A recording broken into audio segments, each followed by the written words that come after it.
दोस्तों, जिंदगी में मेहनत करने वाले लोग कभी निराश नहीं हुआ करते। इसका बेहतरीन उदाहरण है रमेश बाबू, जो कि पूरे देश में मिलियनर बार्बर के नाम से जाने जाते हैं। एक साधारण सा नाई आज रोल्स रॉयस में घुमा करता है। तो दोस्तों, कैसे एक साधारण सा आदमी बन गया करोड़पति, चलिए आगे इस वीडियो में जानते हैं। दोस्तों, रमेश बाबू ने अपने जीवन की शुरुआत कर्नाटक के बेंगलोर शहर में एक गरीब परिवार में की थी। परिवार में माता पिता का ब्रिगेड रोड पर एक छोटा सा सैलून का दुकान था, जहाँ पर वो खुद नाई का काम करते थे। जो भी आमदनी होती थी उसी से परिवार को चलाते थे। रमेश बाबू मात्र 7 साल के थे तब उनके पिता का निधन हो गया था। पिता का साया सर पर न होने से उनके परिवार को आर्थिक परेशानियों ने घेर लिया। अब बच्चों का पालन पोषण के लिए रमेश बाबू की माँ लोगों के घर काम किया करती थी। वे दोस्तों खाना बनाती, घर के बर्तन मांजती और साफ सफाई करती। सैलून बिल्कुल बंद पड़ गया था, इसलिए रमेश बाबू की माँ ने सोचा कि सैलून रमेश बाबू के चाचा को दे दिया जाए, ताकि दोस्तों वहाँ से कुछ कमाई हो सके। रमेश बाबू सैलून चलाने लगे और अपनी कमाई का 5 रुपए अपनी भाभी को देने लगे। लेकिन दोस्तों, अब भी उनकी कमाई पर्याप्त नहीं थी। परिवार की आर्थिक स्थिति दिन ब दिन बिगड़ते जा रही थी। रमेश बाबू उस समय तक मिडिल स्कूल में पहुँच चुके थे। घर के हालात सुधारने के लिए दोस्तों उन्होंने छोटे मोटे काम करने शुरू कर दिए थे।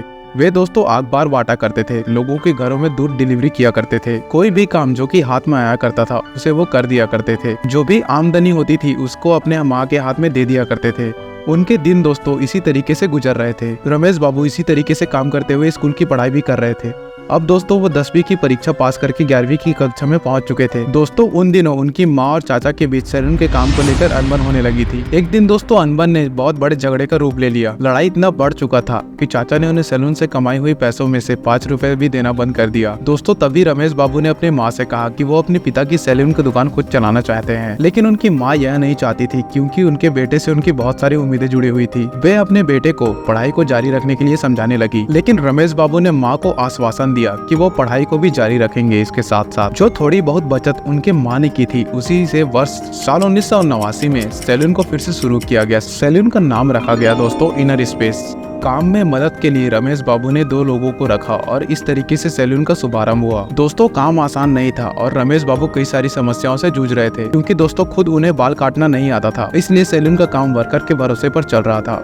आखिरकार दोस्तों रमेश बाबू को समझ में आ ही गया कि अधिक दिनों तक दूसरे के भरोसे में नहीं रहा जा सकता। दोस्तों उन्होंने बाल काटना सीखा और स्वयं सैलून में बाल काटना शुरू कर दिया। उसके बाद से दोस्तों वे बार्बर के नाम से जाने जाने लगे। उन्होंने दोस्तों सैलून में अपनी पूरी मेहनत झोंक दी। वे देर रात तक वहाँ पर काम किया करते थे। दोस्तों उनकी मेहनत रंग लाई और सैलून बहुत अच्छा चलने लगा। 12वीं तक दोस्तों वो स्कूल जाते रहे। उसके बाद इलेक्ट्रॉनिक्स में डिप्लोमा कोर्स में एडमिशन ले लिया। लेकिन दोस्तों सैलून के काम के कारण उन्होंने पढ़ाई पूरी तरीके से छोड़ दी थी।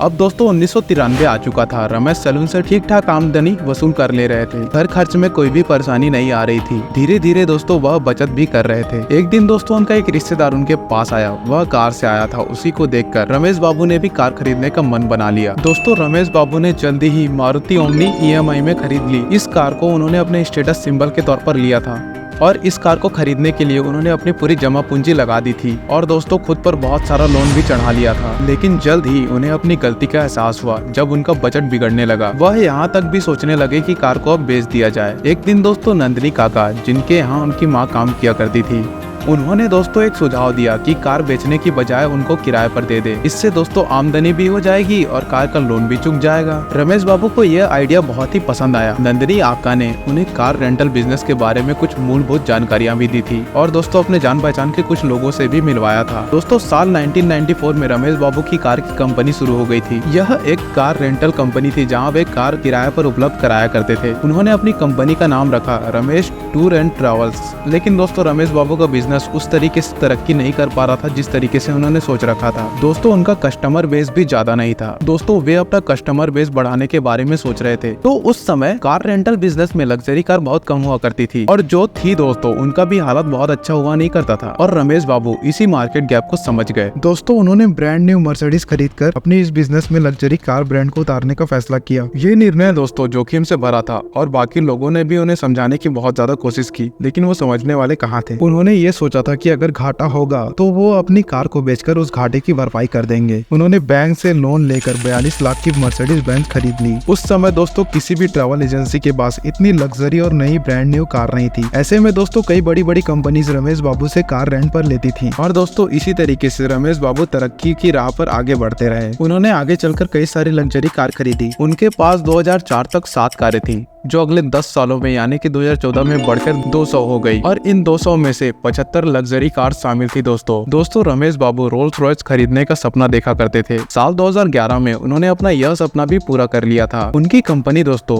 रोल्स रॉयस रखने वाली पहली और एकमात्र कार रेंटल कंपनी बन गई थी। दोस्तों आज के टाइम में अगर देखा जाए तो उनकी कंपनी के पास लगभग 400 कारें हैं, जिसमें दोस्तों Rolls Royce, Audi, BMW, Mercedes जैसी कार कंपनी शामिल है। दोस्तों उनकी एक दिन का चार्ज मिनिमम 4000 और मैक्सिमम 50,000 तक रहता है, जो कि इनकी सर्विसेज को most luxury service in car rental business बनाता है। इन महंगी कार को रेंटल बिजनेस पर देने के बाद कई सारे फिल्म प्रोड्यूसर और कई सारे बड़े उद्योगपति भी इनके क्लाइंट बन गए थे। अमिताभ बच्चन, शाहरुख खान, ऐश्वर्या राय जैसी सेलिब्रिटीज इनके रेगुलर क्लाइंट बन गए थे। रमेश टूर्स एंड ट्रैवल्स का हेड ऑफिस बेंगलोर में अवेलेबल है दोस्तों। और दोस्तों चेन्नई और बेंगलोर जैसे शहरों में कंपनी की अलग ब्रांचेस अवेलेबल हैं। धीरे कंपनी अपने बिजनेस को देश के अलग शहरों में फैला रही है। उनका सबसे पहला टारगेट विजयवाड़ा है दोस्तों। इनके बाद भी इन सब चीजों के बाद वो हैदराबाद में अपनी कारों को दौड़ाना चाहते हैं। आज के टाइम में अगर देखें तो दोस्तों रमेश बाबू की नेटवर्थ $2 बिलियन